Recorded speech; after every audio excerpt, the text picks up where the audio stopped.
News with Gina. The news with Gina Grad. So the city of Louisville has reached a settlement with Breonna Taylor's family in its wrongful death suit. And just to give you how quickly this number came out, earlier this morning, it was a number yet to be publicized.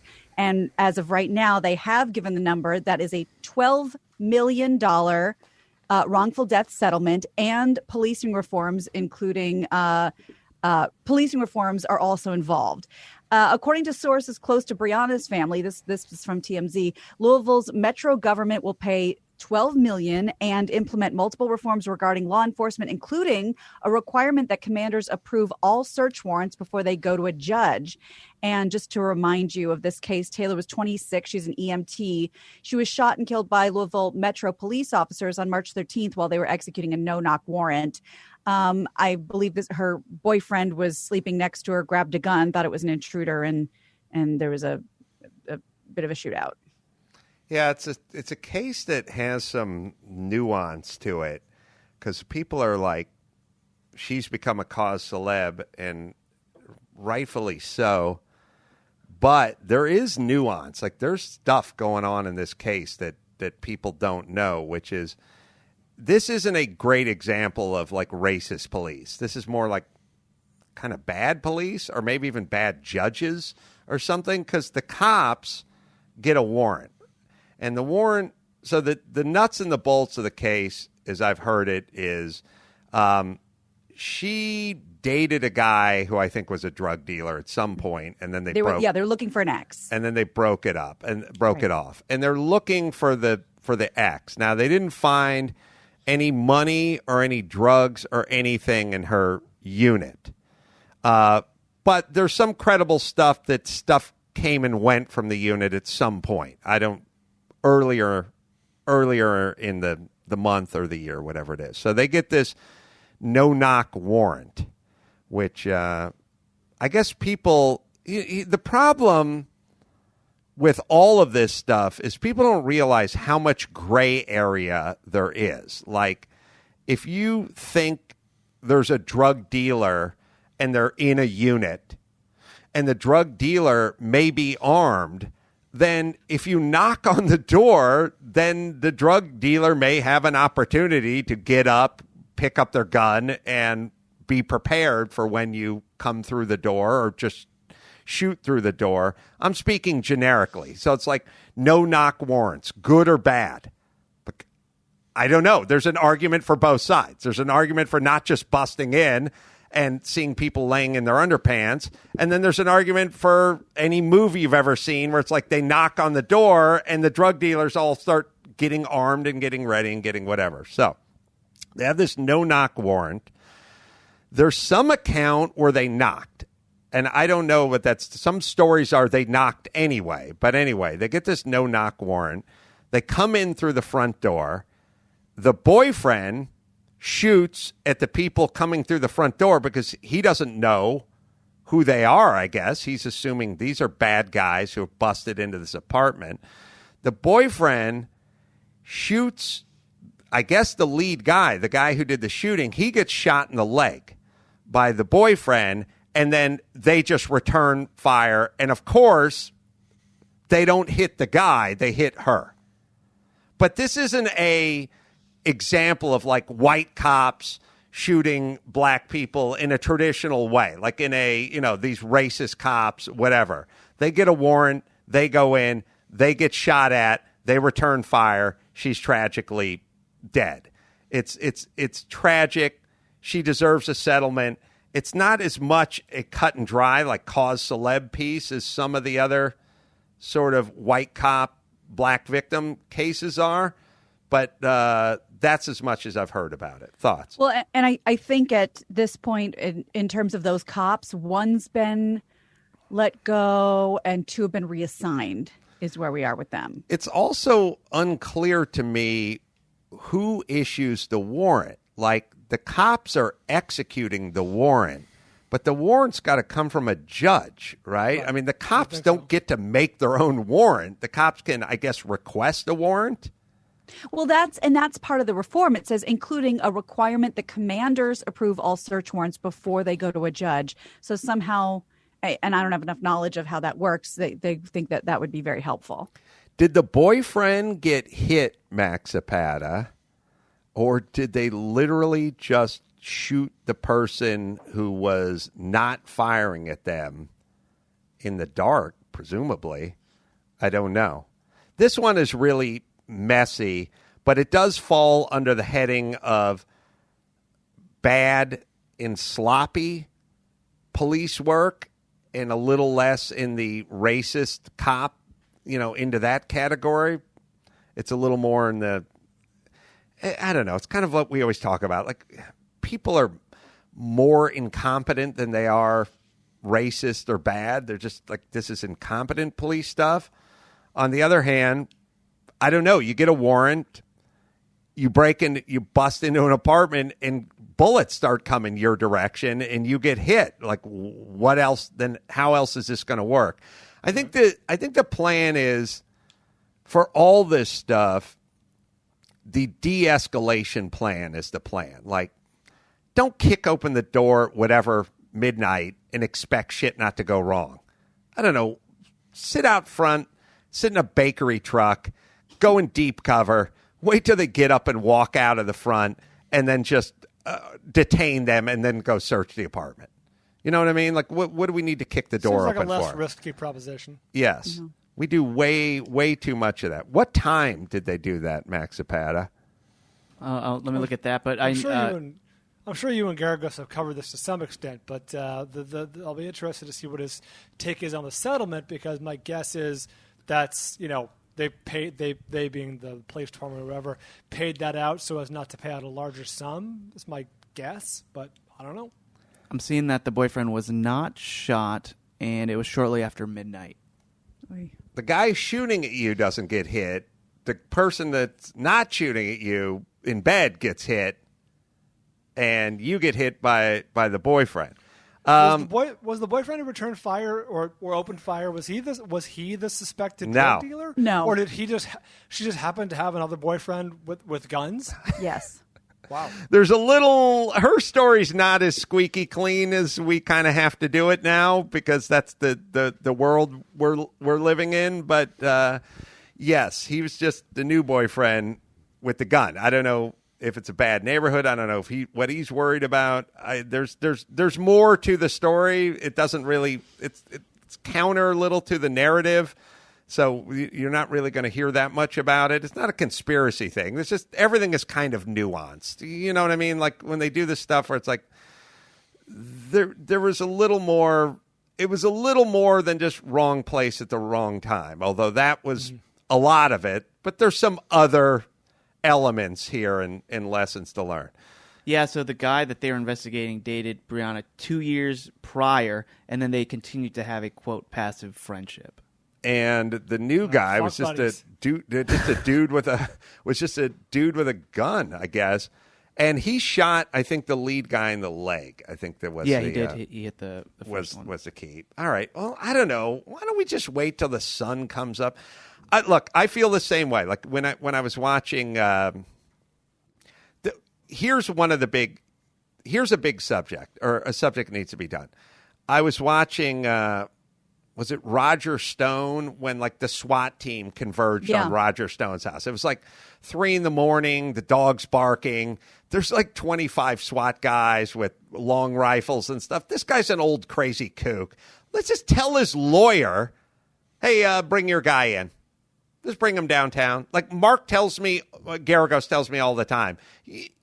You tell Mark Garagos, hey, Chris Brown needs to come in. And he brings him in. That's how it works. Like, you don't have to rappel onto the roof of his house and pull him out of his house at 4 a.m. There's no need for like this show of force. You just do it in a more nuanced way. Like, okay, maybe you think there's guns, maybe you think there's drugs, maybe you think there's cash in that unit. Fine. Then surveil it when they come outside in the morning and go to work, walk up to them, put zip ties on them, tell them to sit down on the curb, and then go in with your warrant and search the unit. Well, your example of why you have the no-knock warrant, you don't give the guy a chance, for example, to arm himself, I think is the same. I don't know the details of the Roger Stone thing, but I would assume they do that so he doesn't have a chance to, if they were to reach out to his lawyer, that's plenty of hours to destroy documents or hard drives or whatever. I would assume that you'd be a fool to, mail it or to telegraph it like that. Well, right? Not according to Mark. Mark's like, or Lori Loughlin. Forget about Stone. Lori Loughlin. Didn't they just tell her to turn herself in? Yeah. They don't need 25 SWAT guys to go get Roger Stone or Lori Loughlin. Well, but and also, if you want to destroy all your shit, then destroy all your shit. Like, his lawyer and he knows this day is coming. Like, do it. Right. Do it over the course of months. Like, just destroy it from Jump Street. Well, and like, talking about this is why they have no-knock warrants, so somebody doesn't arm themselves and shots aren't exchanged. Well, how well did that work out in this case? Not well. That's exactly what happened. The 12 million, if you would talk to Mark about this, that number is much higher than he normally gets for innocent working folk being killed. I mean, it's like $300,000. Normally, that number probably has to do with the media that surrounded this, that is pumped it up. Case. High profile, yes. And speaking real quick of, I wasn't going to include this, but I think it makes sense just because now it is getting national attention. Speaking of high profile, as of last night, it was on national news. Someone's backing up by Brian's house.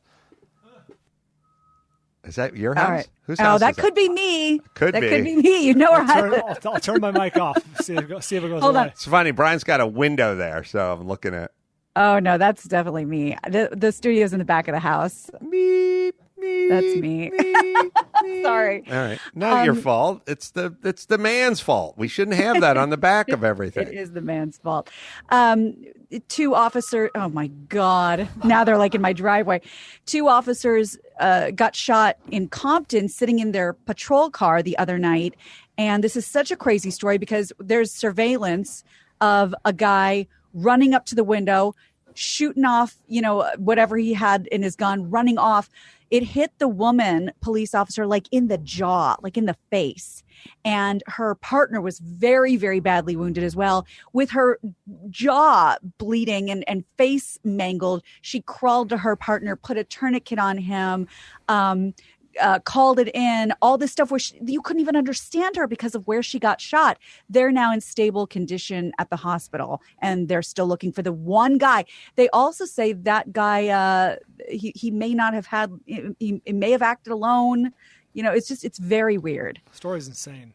Yeah, and it's like she's like 31-year-old Hispanic mom, Hispanic lady, got the 6-year-old. Like, I don't know, is this really what we're talking about with our war on cops? The academy, yeah. Yeah, listen, you keep putting it out there that cops are trying to execute you, and cops are your enemy, and cops are, you got a target on your back if you're of this group or that group, and yeah, more cops are going to get shot in the face. Like, Why wouldn't you? Why wouldn't that be the natural reaction to all our talk about how evil and systemically racist cops are? Why wouldn't more of this happen?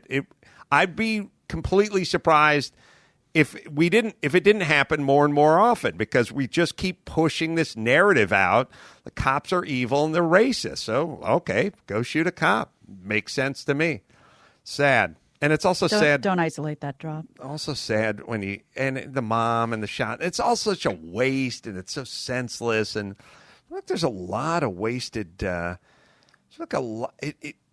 do, as someone who has this sort of obsession with efficiency, I do sit around and just marvel at the insane waste. Like, just shoot the person, then the person's got to get rushed into surgery. The scariest part of this whole thing is they were trying to get these 2 rushed into the emergency room, and a group had surrounded the emergency room, and they were like, don't let them in. Like, let them die. Like, there was a group who had gathered in front of the emergency room who did not want the ambulance to be able to let them into the hospital, which is we're now in crazy cuckoo zone. We're crossing into bizarro land where the lady cop and her 24-year-old partner gets shot in the face, and then a group gathers at the hospital and is like, let them die. Like, don't let them in. Jesus, goddamn. That's we're crossing into uncharted, bizarro, evil world land stuff now, where groups of people are at the fucking hospital. Ugh. All right, we got to move out of L.A., people. We got to go to Utah.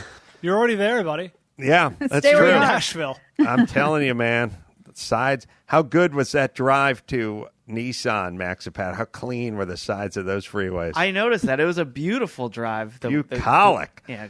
Yeah. All right. I don't know. Did you guys hear that story that people had gathered up at the emergency room? Yeah, I saw the video that I don't know if it was taken by Josie Huang or whoever the non-credentialed or credentialed reporter that got arrested. It was like, by that point, it was like 5 dudes. 2 of them had flags. They were just staring at the guys, staring at the cops, the security guards yelling at them. I mean, I guess that's a group, but it was like 5 dudes just it wasn't being a group. assholes. What From flag? the video that was posted on Twitter. Oh, I didn't see it. I just heard it. What flag? What flags? I don't understand. It's black, green, and red. And I've seen that before, but I should have looked into what the meaning of that is. Are you sure? I didn't hear this part. Are you sure they were there blocking the cops from arriving? Because, well, first of all, I don't know how 5 people could do that. But my question is, how were they mobilized so quickly? How would they find out that it happened? Because that dude was on foot. How would they know where the cops were being taken? You know what I mean? Like, unless they were very coordinated. I only know from the story I heard. I just heard it on the radio driving into LAX. I don't know. I don't know how many people are. I guess there's an emergency room. I don't know, County USC or like whatever the local place is. Well, even if there's one guy standing in the in front of your car, it's hard to move. I don't know. Maxipata can do his due diligence. By the way, see if we can find it. The green, red, and black flag is the Afro-American flag, Pan-African flag, also known as the Black Liberation flag. That's the one that the 2 guys had. Oh, I remember that from the IHOP when I was growing up. Yeah, the placemats. Yeah. All right. Let me hit. Let's see if you can find that story, Maxipata, or you guys can find it. I don't know how many people, but there was a group. I did hear that there was a group chanting whatever it was, "Let them die," which is abhorrent, but I didn't know when they got there. Well, evidently before. I mean, that's what I heard. All right, what else we got? You find anything, Max Panner, or anybody? I just emailed it to Chris. It just give him a second because I literally just sent it during the commercial. Technology, man. We're sitting here in Max Pata's bed. He's got his computer and he's got his mixer and it's like twin bed soundboard there. He's got the mics and the headphones. Like, you guys are back in L.A. I'm in Tennessee. Barely a glitch. I mean, got to stop and appreciate that. In the past, I used to travel. I'd go with Drew. We'd have to find the local affiliate, And sometimes the local affiliate was like 30 miles away from where we were staying. We'd have to go there in the middle of the night, and the guy'd have to let us in, and sit down and plug everything in. Like, we'd have to go find a building to do this, not Maxipata's mini suite up here. Credit to before we get to this, credit to Chris and Dawson and Kayla and everyone who's making this work. Oh yeah, agree. Not easy. Thanks, guys. So Chris just put on the screen from the LA County Sheriff's Twitter to the protesters blocking the entrance and exit of the hospital emergency room, yelling, "We hope they die," referring to 2 LA sheriffs ambushed today in Compton. Do not block emergency entries and exits to the hospital. People's lives are at stake when ambulances can't get through. And then I sent Chris a video. Kaylin, if you look, I don't want to split hairs, but they're blocking the entrances and exits after the fact? They're already there. See what I'm saying? Like, they're in critical care or emergency room or whatever. That was my question. I don't know the answer. I'm only saying what I heard, which is they were trying to block the exit or the entrance for these officers. That's the way I heard it. That's all I know. Yeah, I agree. You'd have to move. I mean, you'd have to be aware of this story, and then you'd have to hustle it on over to the emergency room. But that's the version of it. That's the only version of it I heard. Yeah, and then Gina sent me a tweet from someone saying, "I live in L.A., which there were all of 3 to 4 people, and they weren't shouting, 'Let them die.' It appears as though L.A. County Sheriff officers are blocking the entrance." And there's a video. Yeah, here we go. Kim will play. So, four or five guys. One with a giant, two with a flag, yelling at the security guards.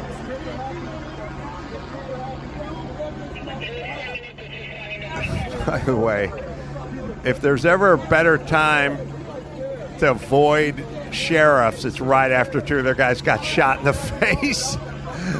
I mean, Jesus Christ. All right. So, it's only a very small group of people. But the fact that one person showed up is a sad testament to where we're at today. All right, what else? Yeah, it's a gross story either way. Let's not let that get buried. Yes.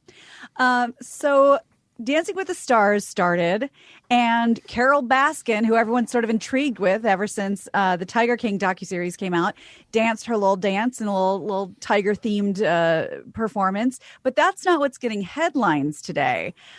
Viewers of that docuseries know that Baskin has denied playing a role in her first husband, Jack, they call him Don Lewis, 1997, his disappearance and death.